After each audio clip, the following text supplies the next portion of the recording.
welcome to Crime Cafe. If you hear any utility trucks and things like that, I'm so sorry. A utility pole is down on my street and they are out there working on it as we speak, and you all know that I only have a little bit of time to record these, so I apologize, but I have no other time to do this, so I need to get this done. Today's video is going to be about Peggy Lammers, and this is an unsolved case. There isn't much information revolving around her story, but I did want to bring it to light because every case is important, right? It doesn't matter if we have 40 minutes of information or if we have 10. It doesn't matter. It's all important. So this will probably be a quicker video, but I think it's important to get Peggy's story out there. So with all that being said, if you haven't gotten your coffee or tea, go ahead and grab that. Sit back, relax, and let's dive in. Peggy's real name was Margaret Thornton Lammers, but friends and family called her Peggy. She lived in Cleveland, Ohio, and she'd been living on and off with her sister Ann in Richmond since November of 2016, when their father passed away. Peggy was in charge of the estates and all of his things, and prior to that, she was staying with her father to take care of him when he was in failing health. She was there to support and help take care of him. Peggy and her sister Ann were extremely close. They were, sisters, but best friends and just as close as you can be. Peggy was described as being very, very passionate about her family. That was her number one priority. She cared about nothing more than her family, and she was described as just a complete goofball and extremely funny. Ann Ferguson, Peggy's sister, along with her family, and Peggy and her family spent the 4th of July weekend at the Thornton family vacation home on Stove Point in Deltaville, Virginia. Now, this vacation home is on a large piece of land and is about 2 miles from any main road. The majority of the homes that surround this vacation home are also vacation homes, so there's not many people who live there permanently, but there are some people who live there permanently. It is known as a very quiet, like nothing really happens in that area. People, they just come on vacation and have a good time, and so it's quiet. It's a peaceful place. The family vacation home was built in the 1970s by Peggy and Ann's mom and dad. It was just a piece of property that the family really cherished. They felt so at home and at peace there, and it was just a place that they constantly and consistently made memories throughout their lives from when they were little, and they took their families there. It was a big deal for them, and they absolutely loved it. So they spend the 4th of July weekend there, and Peggy's husband Tony and her son do come up from Cleveland to spend the weekend with her, and they have to leave right after the 4th of July holiday because Tony has to get back to work. So her husband and her son do leave, and Peggy returns to Ann's house in Richmond because she still has a lot of things to do for her dad and to get all of his things taken care of. So she does still have to stay with her and deal with all of that. So she says goodbye to her husband and her son and goes back home with her sister. She stayed with her sister a couple days, and she decided that the following weekend, it was a Saturday, July 8th, she was gonna go back to the beach house by herself, have some alone time, and just relax and unwind. And she was dealing with a lot of responsibility and being away from her family, having to deal with we all have loved ones who pass away, and if you are in charge of dealing with what comes after that, all of their things, all of that is someone's lifetime, 2 lifetimes if you have your mom and dad's stuff, all that you have to take care of, and you have to figure out what's going to happen to it all, and it's a lot. It is a lot for a person to handle that and go through that while grieving at the same time. So she just wanted to spend the weekend by herself and just relax. So Peggy was in touch with her sister Ann and her family the entire weekend. They were texting back and forth. It was on Monday evening, Peggy got in touch with Ann. She called her and she told her that she originally planned to come back home, but She last minute decided to stay one more night. It was very relaxing for her and she wanted to stay another night. And they had spoken on the phone around 7 p.m. And Anne was asked, her husband was asked as well, if it was weird for Peggy to want to be there by herself, if that was out of the ordinary. And it wasn't. She was able to be places by herself and it didn't worry her. Especially that place, it was like her second home, and she was perfectly, it was normal for her to be there by herself. So the following day, on Tuesday, it was noticed pretty quickly that she wasn't answering anyone's texts. Her husband got in touch with Anne, and he didn't hear from her. Anne didn't hear from her. She's not answering their texts. She's not answering their phone calls. And that's odd. That is what's really strange.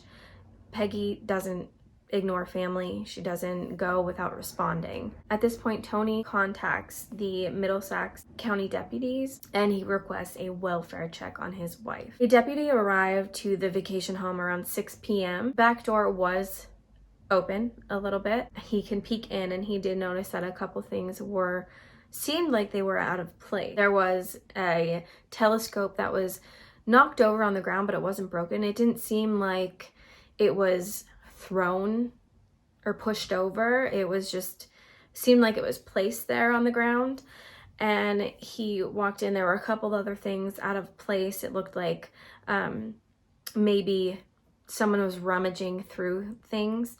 And as he entered the hallway of the home, that's where he saw Peggy Lammers on the ground, dead. She was laying on the hallway floor in a big pool of blood, and she was barefoot. Something that the officer saw right away was that there was a bloody shoe print and she was completely barefoot. As they searched the house, they saw that in the bathroom there were what looked like everything from a medicine cabinet that you would have in the bathroom was just in the sink, thrown out in the sink, like someone was looking for something. And at this point, the family was notified about Peggy, but as she was out getting examined and the medical examiner came back that she had died from blunt force trauma, the family didn't know this. Her sister originally thought that it was health issues, maybe something health related. She was 61 years old, still young, but just thought, maybe it was health related. And it wasn't the police who notified her about her sister being murdered. It was actually a neighbor from their vacation home called Anne, and he told her that Peggy was on the Deltaville website that they had online, and someone posted in that group that a person has been murdered on Stove Point. And that's how she found out that her sister was murdered. And it wasn't until weeks later that the police announced that they suspected foul play.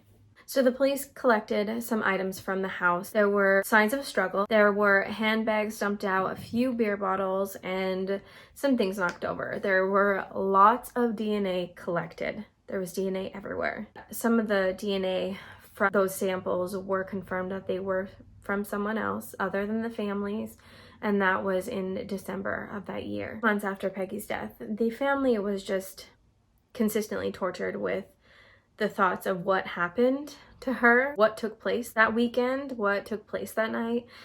And even her niece was having terrible nightmares of someone coming and murdering her. It was a huge shock to that area. The police believed that it could have been a squatter. The person didn't think that anyone was home. Told the public they didn't think that anyone was in danger, that it just seemed like a one-time thing that unfortunately happened to Peggy. They do think that she was a victim of a botched burglary, and they said that whoever it was scoped out the place, that area. It was filled with winding roads, and they believed that a person would have to know their way around to find a house like that, let alone break in and murder someone.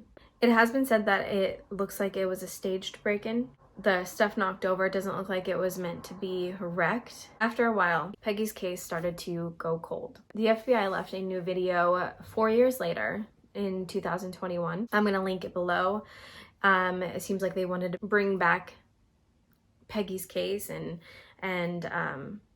really start a fire under it again. That vacation home is left literally exactly how it was the day that Peggy was found.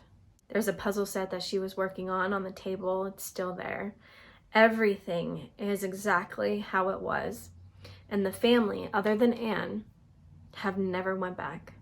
Anne refuses to clean up anything. She refuses to put stuff away or change it in any way, just in case it's needed to help find her sister's killer. Her sister talks about how she looks at the evidence photos all the time. She said that the bedroom was ransacked, the books were knocked over, 2 drawers were dumped on the bed, and her phone was missing. The Middlesex County Police did see who she was talking to last, but that information was not ever released to the public. The family, when they talk about the River House, they just say that it was the happiest place on earth for them, and no one goes there anymore. Her son believes, he said he cannot get it out of his head that he really thinks that it was someone his mother knew. Any information on the murder of Peggy Lammers, please contact the Middlesex County Sheriff's Department at 804-758-2779. That is all the information that I could find on Peggy Lammers and her story. That has to be so hard for her family. All of these cases are hard. I don't have to tell you that. All of these cases are hard. She's working her butt off and she just goes, they were just there.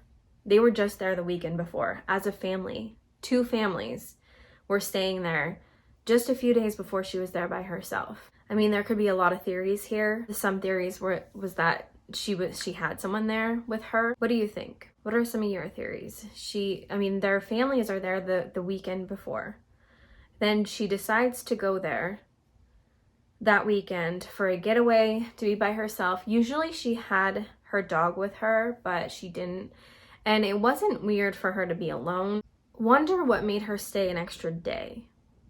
That's what I'm wondering. I wonder if something was going on, if it was an all of a sudden thing that happened, or if someone was there from the time that she walked in, and it wasn't a whole thing that happened throughout the weekend. I wonder what made her stay another night, and if that was genuine or if someone was making her do that. But that is all the information that they have. They have yet to find any suspects. But I'm going to leave the link below for the FBI video that they released last year, and let me know what you think. If you like this video, make sure to give it a thumbs up, subscribe so you can get videos every single week, and hit the bell notification. It'll tell you every single time I upload a new video. If you have any suggestions for cases that you want me to cover, leave them in the comments below, or you can email them to me. And like always, thank you so much for giving me your time. Have a good day.